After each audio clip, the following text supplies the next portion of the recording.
நம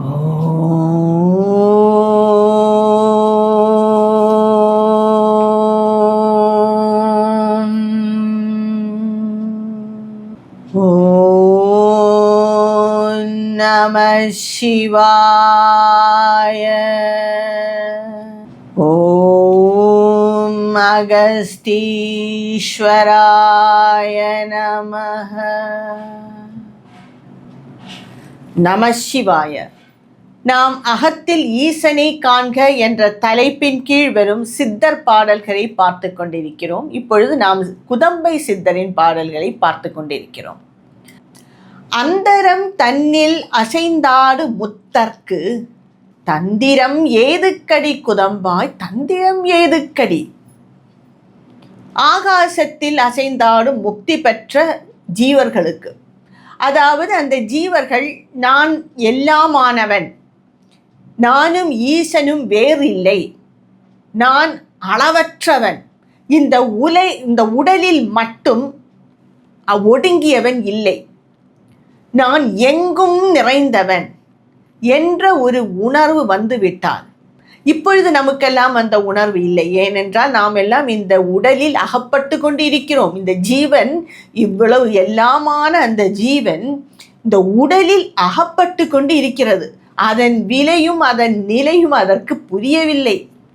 இந்த உடல் தான் என்னுடைய வரம்பரை, இங்குதான் நான் இருக்கிறேன், இங்கிருந்தால் வேறு ஒரு இடத்தில் நான் இல்லை, இந்த ஒரு குறிப்பிட்ட காலத்திற்கு தான் நான் வாழ்கிறேன், இதற்கு பிறகு நான் வாழ முடியவில்லை, இப்படியெல்லாம் இந்த ஜீவன் நினைத்து கொண்டு இருக்கிறது.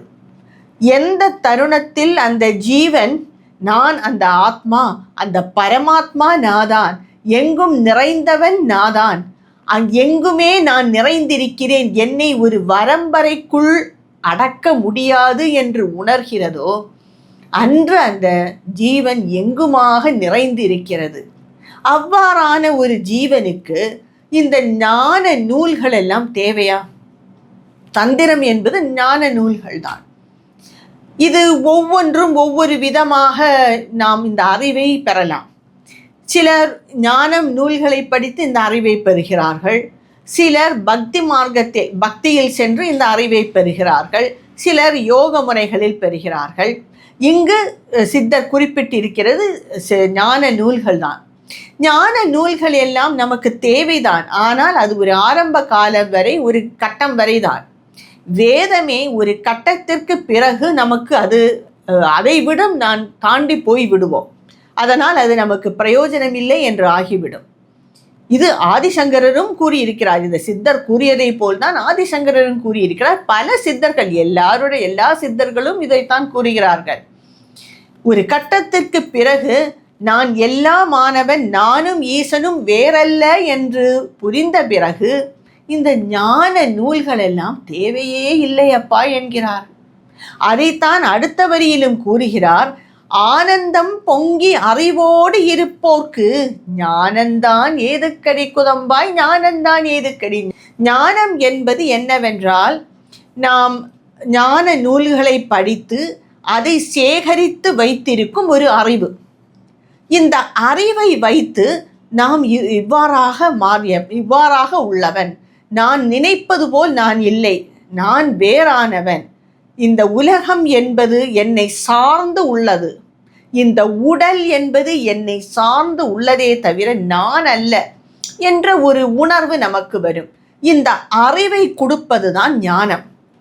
அந்த சித்தன்தான் அதை கடந்து நான் தான் எல்லாமானவன், இந்த உலகமே என்னை சார்ந்து இருக்கிறது, இந்த உடலும் மனமும் எல்லாம் என்னை சார்ந்துதான் இருக்கிறதே தவிர நான் அல்ல என்று உணர்ந்து விட்டால் என்று வைத்துக் கொள்ளுவோமே. அதற்கு பிறகு இந்த ஞான நூல்களும் இந்த அறிவும் எதற்கு? நான் தான் இந்த அறிவை கடந்து சென்று விட்டேனே. இந்த அறிவை வைத்து அதை வைத்து பழகி நான் எல்லாமானவன், அந்த ஈசனும் நானும் வேறல்ல என்ற ஒரு உணர்வு வரும் வரைதான் இந்த அறிவு நமக்கு தேவை. அதற்கு பிறகு அந்த அறிவையும் கடந்து நாம் சென்று விடுவோம். அதற்கு பிறகு இந்த அறிவை தரும் நூல்களோ தேவையில்லை என்கிறார் சித்தர். அவர் அந்த நிலையை அடைந்து விட்டார். அடைந்து விட்ட பிறகு, எப்பா நான் அடைந்து விட்டேன், இது எல்லாம் பிரயோஜனப்படாது, இதெல்லாம் ஒரு காலத்துக்கு மட்டும்தான், ஒரு காலத்துக்கு உட்பட்டவைதான், அதற்கு பிறகு நாம் அதையும் கடந்து சென்று விடுவோம் அப்பா என்று கூறுகிறார் சித்தர்.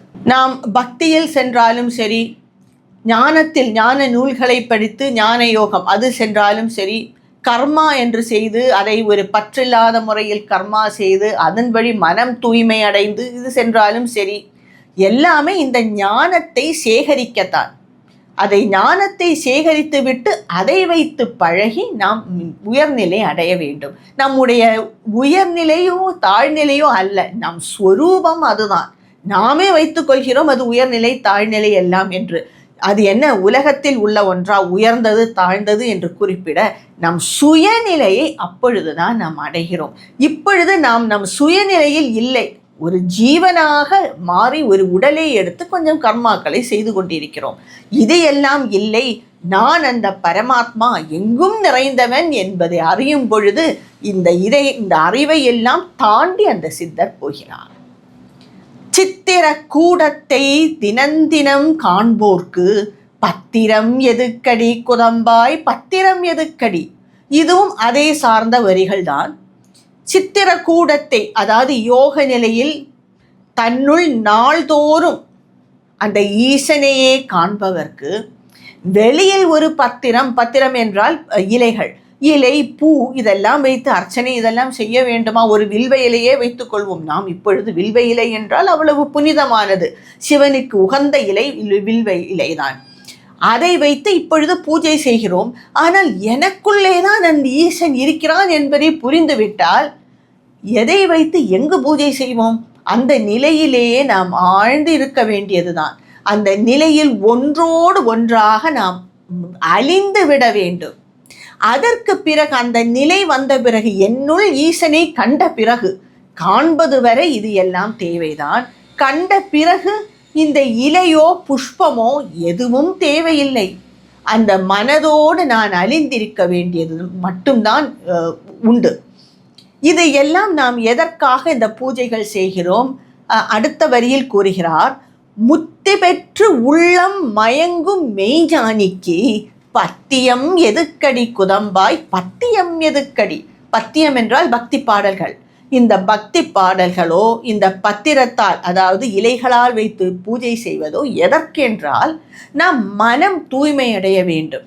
இப்பொழுது நம் மனம் பலவாறான உலக வாழ்க்கையில் மூழ்கி இருக்கிறது, உலக வாழ்க்கையில் மயங்கி இருக்கிறது, அதுதான் சத்தியம் என்று நினைத்து கொண்டிருக்கிறது.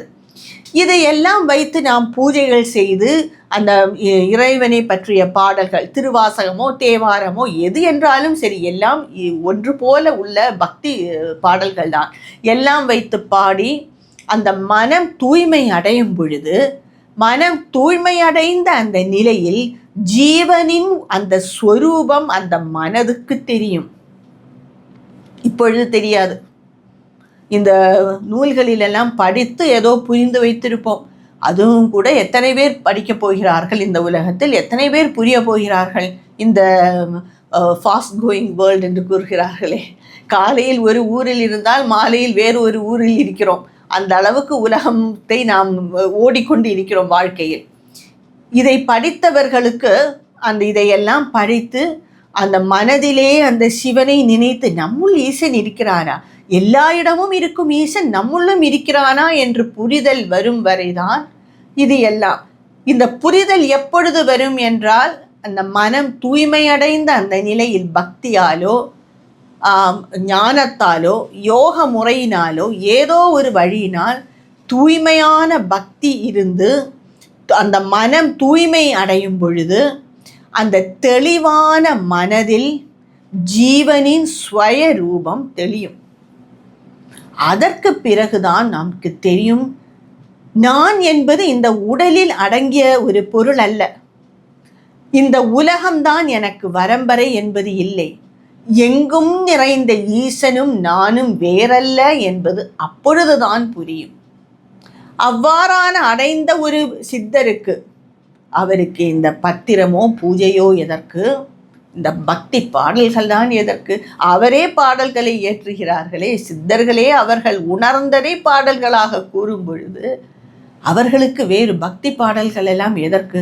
அவர்கள் எல்லாம் அந்த பக்தி என்ற ஒரு நிலையையும் கடந்து சென்றிருப்பார்கள். ஈசனை அகத்திலே காணும் பொழுது, நானும் ஈசனும் வேறல்ல என்ற உணர்வு வரும் பொழுது அவர்கள் வேறு ஒரு நிலையில் சென்றிருப்பார்கள். அவர்களுக்கு இது எல்லாம் இனிமேல் தேவையில்லை. ஞான நூல்களோ, ஞானமோ, ஒரு பூஜை முறைகளோ எதுவுமே அவர்களுக்கு தேவையில்லை. அந்த உயர்ந்த நிலையில் நிலைத்திருப்பான் சித்தன் என்று கூறுகிறார் குதம்பை சித்தர். அவரின் மேலும் சில வரிகளை என்னுடைய அடுத்த வீடியோவில் காண்போம்.